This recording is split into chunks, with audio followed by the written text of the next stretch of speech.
Gusto nyo bang makilala ang inyong business, kumita, sumikat at maging patok online or TV? Get more customers and grow your business. Advertise now. From the studios of Leader News Philippines, Errol Dakame of Tamao Asset.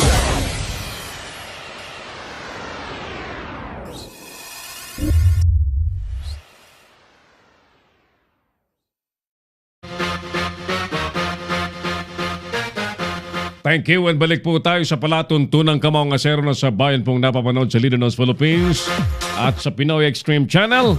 By the way, ang ating Pinoy Extreme Channel show ay mula 5:30 hanggang 6:30 po ng hapon, Monday to Friday. Ayan, sa ating digital platform naman sa Leader News Philippines, tayo po ay normally alas 3 hanggang alas 4 po ng hapon. Alright, para nasusundan nyo lamang po ang ating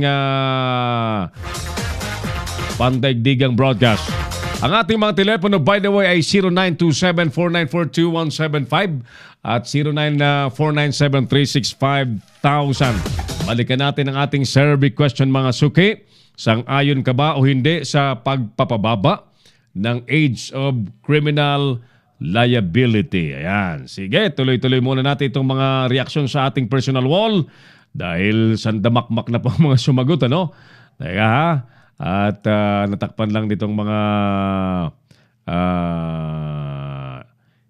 inbox messages natin. Ang dami-dami. Kumusta kayo sa mga oras mong ito? Today is, yan, medyo makulimlim. Buti naman wala pong sama na po ng panahon at sa Bicol Region sinasabi pong kahit wala na po yung bagyo, humina na ang bagyo, mananatili po ang pag-ulan sa naturang rehiyon na hindi pa ho nakababawi sa bagyong Osman. Yan, lugar na pinasyalan po natin last Friday hanggang Sabado hanggang Linggo para po sa ating Mission Tabang Tugang. Ayan. At yung Mission Tabang Tugang na inorganize po ng Leader News Philippines, sinamahan po ng napakarami pong mga mabubuting organisasyon, ang Heroes Alliance ni Bro Oliver Licop at MCBO ni partner Bong David, ni Wilson Cabanas, ni Sir Wilson at ni Ma'am Julia Tabalos at ang Montalban Bonsai Society ni partner Tito Poras at what else? Ang UGS Sports League, ang United Goal Sports ni partner ni Tol William Bragais at sino pa? At marami pang individual na mamaya po babanggitin natin. Now, I would like to give the floor to our mission campaign manager, Miss Angie Puso, to give us this exact report sa atin pong ginawang Mission Tabang Tugang sa TV Albay nitong nagdaang Sabado at Linggo. So, nasa linya po natin si Binibining Angie. Ma'am Angie, magandang hapon po. Welcome po sa program natin. Kumusta po tayo? Medyo nakapahinga na po and actually nagulat ako sa tawag niyo, sir, kasi kasalukuyan po ako nag-edit ng video. Yeah, so hindi pa tapos yung video natin. Medyo marami-rami po kasing mga dapat na isama dun sa video at mahaba po yung ating listahan kasi. Tama po. But at any rate po, I'm almost 80% and I will be done within the day. Very good. Ipopost po natin ito para po makita ng lahat yung events within the past 3 days na tayo nandoon sa Naga for the event. Yes. And everybody's excited to watch that video. At, nga po, sir. At ako din nga po, medyo ako po gathering all the information para po lahat ng dapat pasalamatan ay ma-include natin. So I'll just give po a very small overview of what's happening. So yung the video itself po at yung ating mga official thank you statement na ipopost po natin within tonight or before the night tonight, we will include po all of the specific people and all of the other details necessary para malaman po at maging transparent tayo sa ating project. Yes. But I'm so excited to say, sir, that the part 1 of Mission Tabang Tugang is a very successful event. Congratulations! Sa atin po lahat, at lalo-lalo na po sa lahat ng mga sumama sa atin sa event at nag-participate, hindi po natin in-expect na with that short period of time, with the limited resources that we had at that time, ay makakakuha po tayo ng enough funding na in my counting po officially, and hopefully I've not missed the counting, we were able to provide at least 328 bags of relief goods to 3 different evacuation centers. Right. And approximately lahat po ng mga taong ito ay mayroon din kanilang mga banig. Yeah. And we still have a couple of provisions na natitira na ito naman po ay pagsasama-samahin natin for the part 2 dahil babalik po tayo sa TVL on our part 2.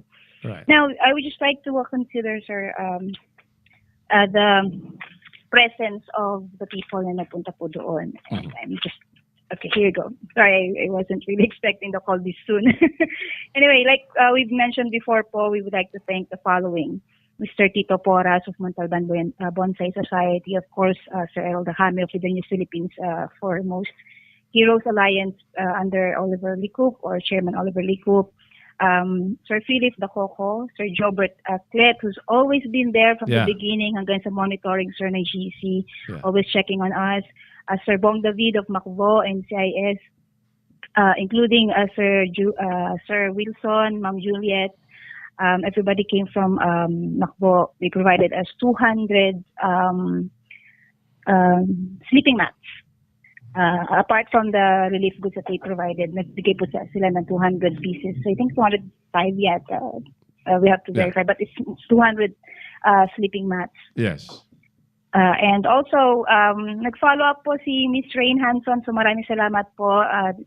She sent the donations, the remaining goods po from the recent event na ginawa niya. Sir Paul Albert of the, Sir William Ragayes of UGS also assisted us. Congressman Arcilia, who was actually not around at the moment, pero gubernatorial, yes, yeah. Oh, sorry, Governor Arcilia, sir.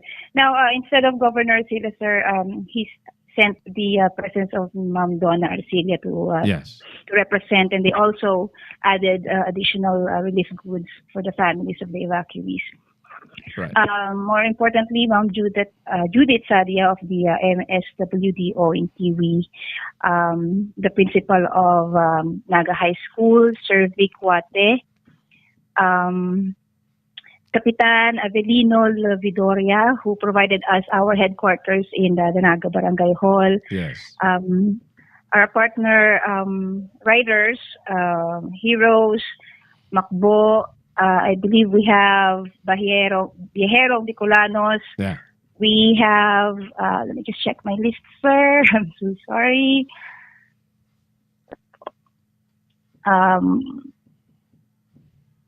Sorry. We have Tagamasid,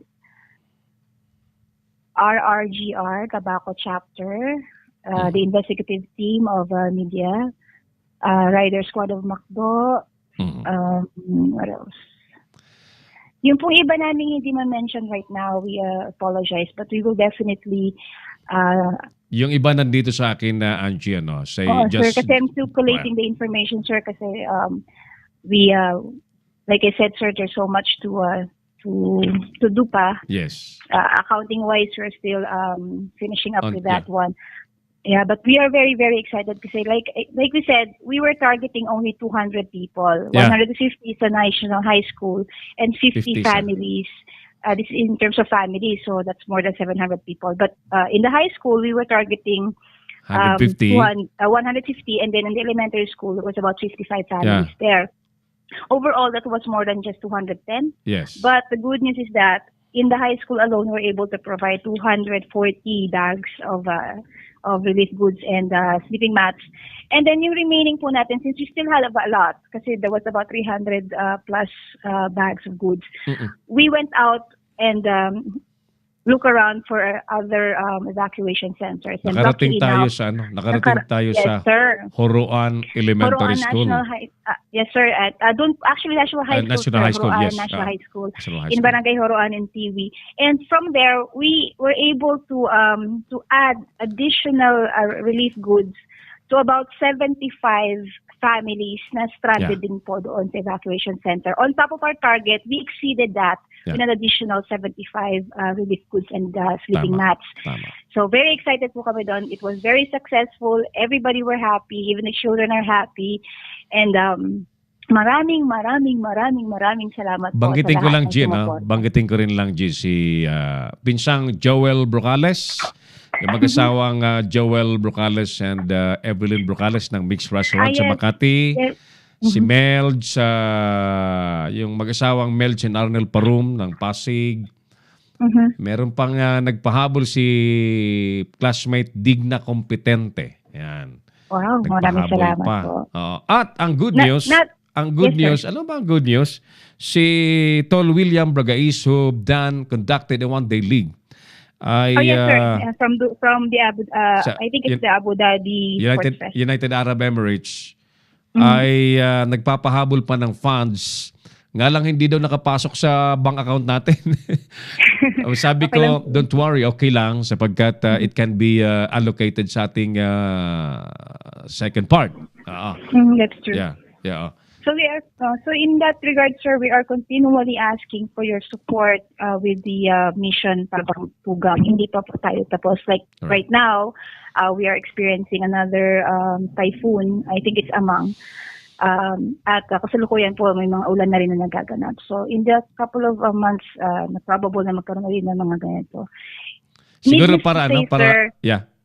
Go ahead. Needless to say, sir, continuous pa rin ang pangangailangan. Right. And like we said po, we are looking to provide them with a long-term assistance, especially with their livelihoods and their frustration. So we are still aiming for that.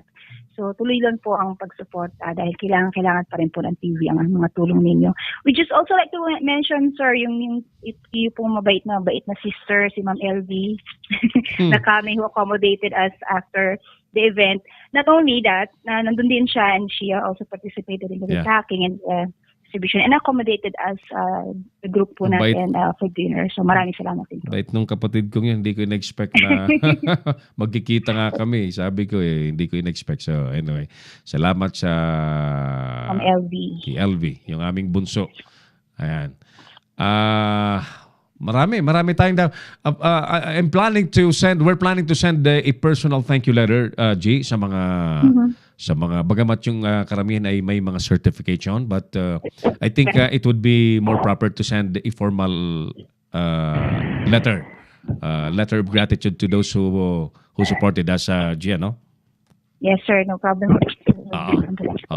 So I'm so overwhelmed with the result, Miss Angie, na dinesignate nating mission campaign manager. Talagang very successful sa tulong po ng lahat. Ulitin ko yung mga grupo na napaka-active sa charity natin at naging katuwang po natin una sa lahat ang Heroes Alliance ni partner Oliver Licop. At ang kanyang mga kasama natin sila Tycon, sila Jerry, at partner Bong David, Ma'am Julia Tabalos, Sir Wilson Cabanas, ang Montalban Bonsai Society ni partner Tito Poras, ni Sir Philip Dacoco, ayan. At yung UGS ni Engineer ni Tol William Bragais, ni si Manoy Jobert Clet, siyempre. Manoy Jobert, thank you. Pinsang primong Joel Brocales, Mading Melj, si classmate Diggs Kompetente. Thank you. At of course, yung aking mayamang batchmate na nasa US, si Rain Hanson, na nagpahabol pa ho ng funds pero nasa account lang natin. Hindi pa natin ginagalaw at yan po ilalaan po natin sa ating part 2. Balikan natin si Angie. Yeah, Mama Angie. Sir, sorry naputol tayo. Okay lang po, sir. So overall po, as we've expected, the whole process for the the collection of the donations, the process of the purchasing, kung ano man po ang kinailangan ng mga tao doon sa evacuation, siya po natin na ibigay, which includes condiments at mga personal hygiene, toiletries, as well as yung talagang, very importantly po, yung banig. Kasi some of them have their own cushions, yung mga tulugan nila na galing pa doon sa kanilang mga nasalantang bahay. Pero kulang. It's not enough po. Kasi sa isang room po doon sa evacuation center, one room actually contains 10 to 14 families na nagsasama-sama. So yung mga gamit po nila hindi sapat, and they requested specifically for those which we are able to provide. At dahil po yan lahat sa mga tulong na natanggap natin. So everything went well and everybody was safe. So maraming salamat po, and to God be the glory, at sa inyo pong lahat na sumuporta. Maraming salamat po. Thank you, G. Marami pa tayong gagawin. So ang Leader News Philippines ay personally nagpapasalamat sa iyo dahil malayo ka man, pero malapit pa rin. Mabigat yung ating hinarap na pagsubok at challenge sa mission na ito sapagkat napakalayo ng aming bayan, aming bayang Tiwel Bayan.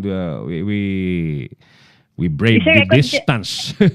I could just imagine, sir, kasi from Manila to Bicol, it was already a 12-hour drive. And then from Manila itself, going back to Leader News Philippines, in Baguio, it's another 10 And I feel the hardships of those who went there through the motorcycles. That's na true. Napaka hirap at tiyaga ang Sir, we also like to congratulate pala Ma'am Juliet and Sir Wilson, because after the Naga, they also went to Buhi. Pumunta pa sila sa Buhi for another charity. Right, charity. So congratulations po sa success din. Grabe, walang kapagod-pagod but talagang marami kasing nangangailangan kailangan matulungan. So salamat sa mga taong tulad nila, mga grupong tulad niyan, Heroes, MCVO, iba pang kasama natin. At patuloy po na pag-monitor din ni Sir Oliver Licup na hindi bumitaw habang nandoon po yung kanyang team leader na si Sir Taicon. Sir Taicon has always been very, very experienced with this kind of projects. At Sir Jeric, CM ng 22 Writers Club. I was so, tuwan-tuwa ako kay Taicon sapagkat yung tandem ninyong dalawa sa lahat ng aspeto mula sa purchasing, sa pag-ayos ng lahat ng goods. Talagang pulidong-pulido, and it went very well na nagresulta sa napaka-successful at flawless na charity campaign. That's right. Yeah. Very happy po. Although may mga konting spoilers, but that's natural, that's normal. Yeah. Actually, the target schedule po natin was actually moved from morning to afternoon. Dahil nga po, dahil short span of time, may iba po na collect pa ng mga relief din nila, katulad po ng grupo ni Gov. Now, we weren't really expecting na yung kanilang additional goods, relief goods ay makakarating din. At natutuwa po tayo dahil in addition to what we have, kasi sa atin po ay toiletries at saka yung mga kailangan nila sa amenities, and in that regard, sila naman po ay nakapagbigay din ng additional food dun sa mga family. Salamat, Governor Jeremiah Galma Arcilla at ang iyong tropa. Thank you.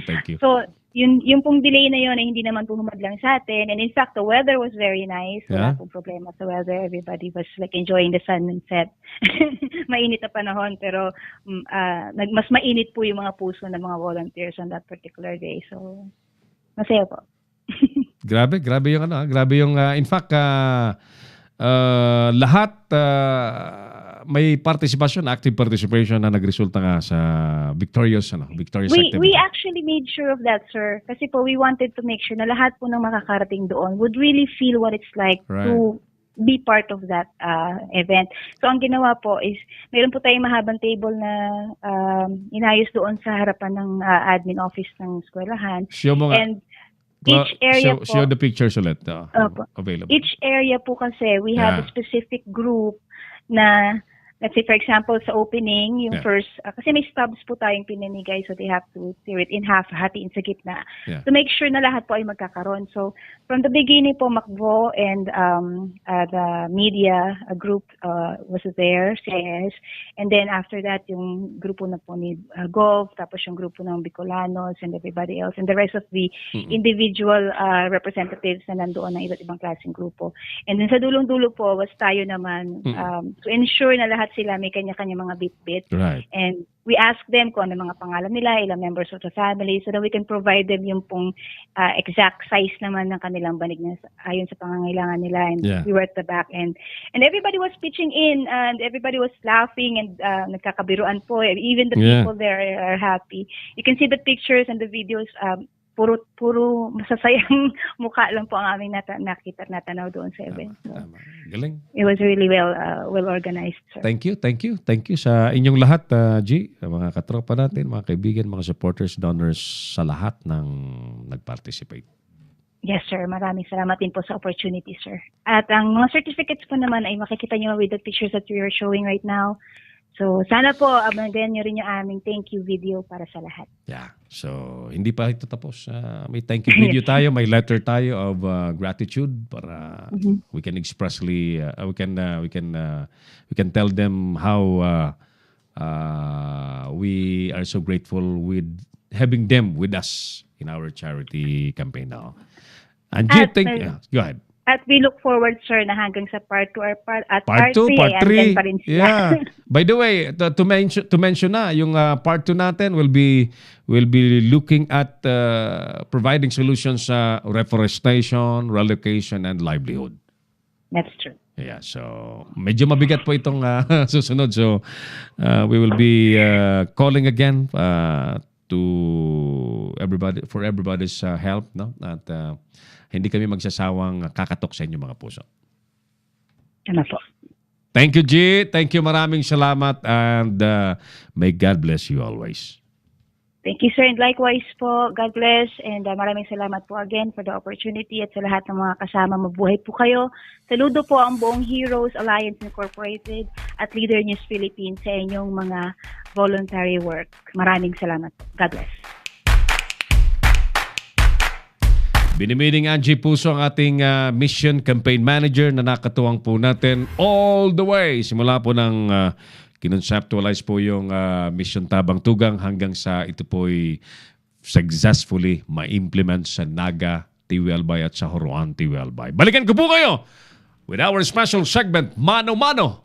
Pag-usapan po natin ang masinsinan and the legal aspect. Ito pong proposal ng Kamara ng Representante na pagpapababa po sa age of criminal liability pagkalipas po ng ilang importanteng paalala. Magbabalik si Errol Nakame sa Kamaong Asero. Bring your business over 1 million TV or online. Reach your target customers anytime, anywhere. Your brand on TV or on the web. Get more customers and grow your business. Advertise now.